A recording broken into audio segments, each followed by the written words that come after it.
اللهم لك الحمد.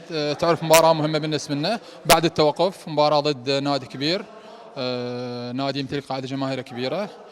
تعرف هاي المباراة بالنسبة لنا صار تقريبا أسبوعين نحضر هاي المباراة. الله وفقنا اليوم، طلعنا بثلاث نقاط كلش مهمة بالنسبة لنا. إن شاء الله نواصل بالأفضل إن شاء الله. صراحة إشادة كبيرة بأحمد إبراهيم خلال الموسمين، الموسم السابق وهذا الموسم أيضا. لكن شوف، هاي شهادة أعتز بها منك، من إخوان الصحفيين، إخوان اللي رياضيين اللي متابعين. أكيد هذا الشيء يعطيني حافز أكثر إنه أقدم. اللهم لك الحمد، اللهم لك الحمد. أحمد بصراحة أكو تواصل من المنتخب أو المدرب، يعني كتواصل متابعة اتصال؟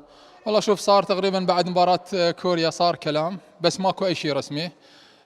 إخواني اللاعبين المتواجدين ما قصروا. هاي المباراة أو الفترة اللي راحت شو وقت ما يحتاج المنتخب أنا أكون متواجد. أي لاعب يتمنى إنه يمثل المنتخب. مبروك الفوز، 3 نقاط مهمة. بسم الله الرحمن الرحيم. اللهم لك الحمد. فوز مهم على فريق كبير مثل الزوراء في ملعبه. مبروك للإدارة، الجمهور، الكادر التدريبي، لإخوان اللاعبين. قدموا مباراة تكتيكية على مستوى عالي ومباراة جميلة الحمد لله. هذا يعطينا دافع لتحقيق الأفضل المباريات القادمة إن شاء الله. علاوة طموحكم هذا الموسم؟ أكيد طبعا على العناصر الموجودة والكادر التدريبي، أكيد تواجدنا بالمربع الأول والمنافسة طبعا أكيد حق مشروع. طموح علاوي شخصيا العودة للمنتخب؟ أكيد طبعا، هذا شرف كبير لي. أي لاعب بالدوري هو طموحه المنتخب الوطني، وإن شاء الله المنتخب هو أكيد يعني من خلال مستواك بالدوري هو يكون بوابة لك وحتى تكون متواجد إن شاء الله.